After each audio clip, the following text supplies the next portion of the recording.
안녕하십니까. 적정 재배로 농산물 제값받기 실현을 돕는 영농 길라잡이 농업 관측 시간입니다. 지난 겨울 한파의 영향으로 전국적으로 꿀벌이 실종되는 상황이 벌어졌습니다. 약 78억 마리의 꿀벌이 폐사하면서 꽃가루 바지를 하는 과수농가의 피해가 이어지고 있는데요. 농림축산식품부와 지자체에서는 농축산 경영자금과 방제약품을 지원하는 등 대책을 준비하고 있습니다. 꿀벌의 위기는 우리 농업의 위기로 이어질 수 있는 만큼 근본적인 원인 규명과 대책 마련이 시급한 상황입니다. 먼저 4월 과일과 과채 출하량과 가격을 전망해봅니다. 과일의 경우 사과와 배 출하량이 전년 대비 증가하면서 가격이 하락하겠습니다. 다음으로 과채 부문을 살펴보면 일반 토마토와 수박, 청양개, 풋고추, 애호박, 파프리카의 출하량이 지난해에 비해 늘어나면서 가격은 내려갈 것으로 보입니다. 반면 딸기와 참외, 백다다기 오이의 출하량이 감소하면서 가격은 상승할 전망입니다. 오늘은 비타민의 보고라고 알려진 딸기로 유명한 충청남도 논산으로 갑니다. 논산은 전국 딸기 생산량 1위로 알려졌는데요. 시설하우스와 함께 최신식 스마트팜 농장에서 상큼하고 달콤한 딸기가 익어가고 있습니다. 일조량 감소의 영향으로 일부에서 병충해가 발생하기도 했지만 여전히 붉고 탐스런 딸기를 만날 수 있는데요. 딸기 맛은 지금이 이제 일조량이 조금 좀 세지고 해서 좀 당도도 오르고 지금이 먹기 딱 좋습니다. 겨울에는 한 12월, 1월 달에는 좀 비싸긴 한데 이제 설날이 좀 지나고 하니까 좀 가격이 많이 떨어졌더라고요, 요새는. 그래서 사 먹기도 딱 좋습니다. 딸기의 비타민C는 사과의 10배, 귤의 2배라고 하는데요. 딸기 5개만 먹어도 하루에 필요한 비타민C를 모두 섭취할 수 있을 정도입니다. 감기 예방과 노화 방지에도 좋은 딸기로 건강한 봄을 맞이하시기 바랍니다. 이어서 사과와 배 출하량과 가격을 전망해봅니다. 사과는 재배 면적과 단수가 증가하면서 지난해에 비해 출하량이 12% 증가할 전망인데요. 올해 후지 가격은 10kg 상품 기준 29,000원에서 33,000원으로 지난해에 비해 하락할 것으로 보입니다. 다음으로 배 출하 전망과 가격을 알아봅니다. 배는 설 성수기 이후 소비가 부진해 저장량이 증가하면서 출하량도 함께 늘어나 전년 대비 90%, 평년 대비 5% 증가할 전망입니다.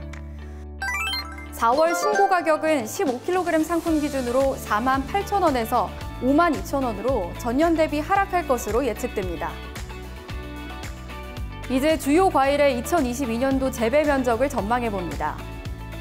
사과와 배, 감귤과 단감, 그리고 복숭아의 재배 면적이 전년 대비 감소할 것으로 보입니다. 다만 포도는 샤인머스켓을 중심으로 재배 면적이 소폭 늘어날 전망입니다. 다음으로 과채 품목별 출하량과 가격을 살펴보겠습니다. 청양개 풋고추는 수정과 착과가 원활하면서 출하량이 증가하고 오이맛 고추는 기상 여건이 좋아 바이러스 발생이 감소하면서 출하량 역시 늘어날 전망입니다. 파프리카는 기상 여건이 양호하고 일조량이 많아 출하량이 지난해보다 증가할 것으로 보입니다. 청양개 풋고추와 오이맛 고추, 그리고 파프리카의 출하량이 늘어나면서 가격은 내려날 것으로 예측됩니다. 일반 토마토와 대추형 방울토마토의 경우 생육이 양호하여 단수가 증가하면서 출하량이 증가할 것으로 보입니다. 수박은 단수가 지난해와 비슷하지만 출하 시기를 앞당긴 농가가 늘어나면서 출하량은 소폭 증가할 것으로 예측됩니다. 애호박은 출하 면적이 증가한 가운데 단수가 증가하면서 출하량이 늘어날 것으로 보입니다. 이에 따라 일반 토마토와 대추형 방울토마토, 수박과 애호박의 출하량이 증가하면서 가격은 하락할 전망입니다. 다음으로 딸기와 참외, 오이의 출하량과 가격을 살펴봅니다. 딸기의 재배 면적이 감소한 가운데 병충해가 발생하면서 출하량이 줄어들 전망입니다. 재배 면적과 단수가 줄어든 참외와 병해충 피해를 입은 백다다기 오이는 출하량이 감소할 것으로 보입니다. 출하량에 따른 가격을 살펴보면 딸기와 참외, 백다다기 오이의 출하량이 줄어들면서 가격은 상승할 것으로 예측됩니다. 이제 4월과 5월 주요 과채의 정식 의향을 살펴봅니다. 대추형 방울토마토와 수박, 백다다기 오이를 중심으로 정식 의향이 늘어나고 수박과 청양계 풋고추, 파프리카의 경우에는 정향 의향은 줄어들 전망입니다.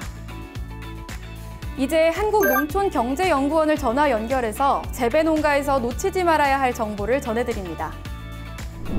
금년에도 작년에 이어서 샤인머스켓 재배 면적이 20% 이상 늘 것으로 보입니다.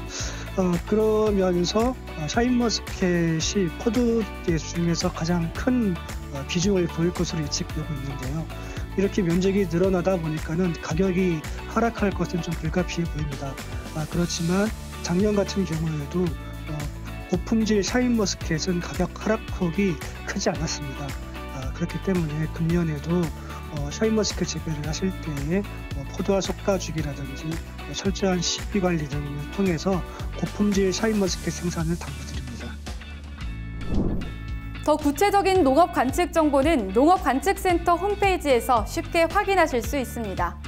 지금까지 한국농촌경제연구원에서 마련한 영농길라잡이 농업관측 시간이었습니다.